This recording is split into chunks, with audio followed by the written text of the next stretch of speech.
بسم اللہ الرحمن الرحیم۔ شروع اللہ کے نام سے جو بڑا مہربان نہایت رحم کرنے والا ہے۔ آج کا ہمارا سبق ہے سورۃ النصر۔ پہلے اس کے لفظی معنی کریں گے اور پھر اس کے بعد اس کا سلیس ترجمہ۔ تو آئیے سب سے پہلے ہم سورہ النصر کا لفظی ترجمہ دیکھتے ہیں۔ سب سے پہلے لفظ ہے جی اذا جاء نصر اللہ۔ اذا کے معنی ہوتے ہیں جب، جاء پہنچی، نصر اللہ یہ اضافت کے ساتھ ہے۔ نصر کے معنی ہوتے ہیں مدد، لفظ اللہ یعنی اللہ کی مدد۔ واو کے معنی ہیں اور، الفتح، الفتح کہتے ہیں کامیابی کو، فتح کو کہتے ہیں۔ واو کے معنی ہیں اور، رأیتا تو نے دیکھا، الناس لوگوں کو، یدخلون، یدخلون کے معنی ہوتے ہیں وہ داخل ہوتے ہیں، فی کا معنی میں۔ آگے دین اللہ، دین اللہ یہ بھی اضافت کے ساتھ، اللہ کا دین۔ افواجا فوج در فوج، یہاں تک ایک آیت ہو جاتی ہے۔ اذا جاء نصر اللہ یہ لفظی معنی کر رہے ہیں، جب اللہ کی مدد پہنچی، والفتح اور کامیابی، ورأیتا اور تو نے دیکھا، الناس لوگوں کو، یدخلون وہ داخل ہوتے ہیں، فی دین اللہ اللہ کے دین میں، افواجن فوج در فوج۔ اس کے بعد آگے فسبح تو تسبیح بیان کر، فا ہے، فا کے معنی ہوتے ہیں تو، پس سبح، سبح خبر کا صیغہ ہے، اس کا معنی ہے تو تسبیح بیان کر، بحمدی یہاں دو لفظ ہیں، ایک ہے با، با کے معنی ہے ساتھ، اور حمد، حمد کے معنی تعریف۔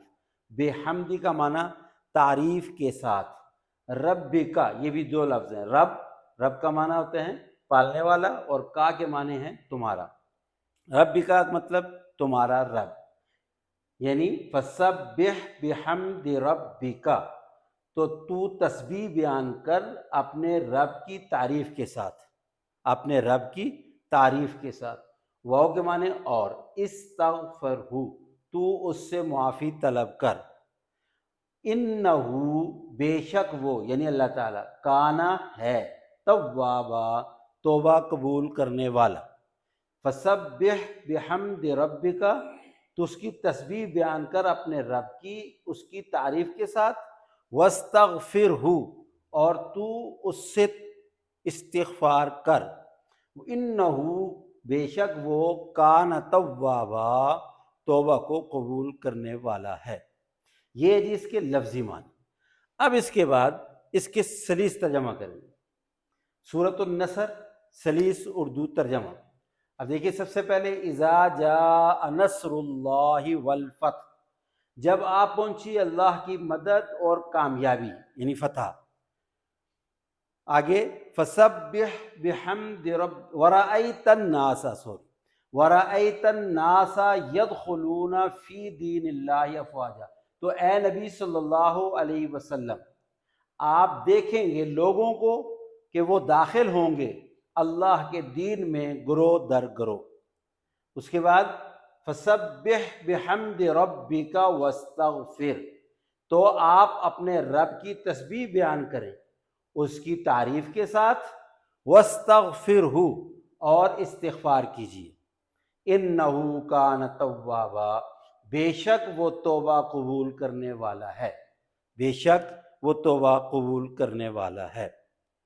یہ سورۃ النصر ہے، نصر کے معنی ہی اللہ کی مدد ہے۔ یہ سورت ابن عباس رضی اللہ تعالی عنہ فرماتے ہیں کہ اس میں ایک خوشخبری دی گئی اور ایک بیڈ نیوز دی گئی۔ ایک تو خوشخبری یہ کہ اللہ تعالیٰ نے جس مقصد کے لیے اپنے پیارے نبی کو بھیجا تھا وہ مقصد کمپلیٹ ہونے کی خوشخبری دی گئی۔ یہ جو کہا گیا کہ جب آپ پہنچی اللہ کی مدد اور کامیابی تو اے نبی آپ دیکھیں گے لوگوں کو داخل ہوں گے اللہ کے دین میں گروہ در گروہ۔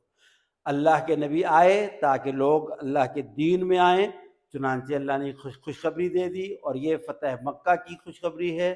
مکہ فتح ہوا، جہاں سے بے یار و مددگار نکالے گئے، وہاں دوبارہ اس فاتحانہ حیثیت کے ساتھ داخل ہوئے، اور لاکھوں لوگ دار اسلام میں داخل ہو گئے، گروہ در گروہ اسلام میں داخل ہوئے، یہ کامیابی۔ اور ساتھ میں آگے جو کہا فَسَبِّحْ بِحَمْدِ رَبِّكَ وَاسْتَغْفِرْهُ، یعنی آپ کا جو منصب تھا، جو آپ کی ذمہ داریاں تھیں، اس میں بتایا یہ گیا کہ وہ پوری ہو گئی ہیں۔ اب جب وہ ذمہ داریاں پوری ہو گئی ہیں، چنانچہ اس میں یہ خبر تھی کہ گویا آپ کی واپسی کا وقت ہو گیا۔ اب جو تھوڑا سا وقت رہ گیا اس میں آپ اللہ کی تسبیح بیان کریں، استغفار کریں، اور اللہ تعالیٰ خوب بخشنے والا مہربان ہے۔ استغفار کا مطلب کیا ہے؟ یہ در حقیقت امت کو سبق دینا ہے کہ جو بھی نیکی کا کام کریں اس کے بعد استغفار کریں، جس سے اللہ خوش ہوتے ہیں، عمل کو قبول کرتے ہیں۔ تو اللہ تعالیٰ ہمیں قرآن کو سمجھنے کی توفیق عطا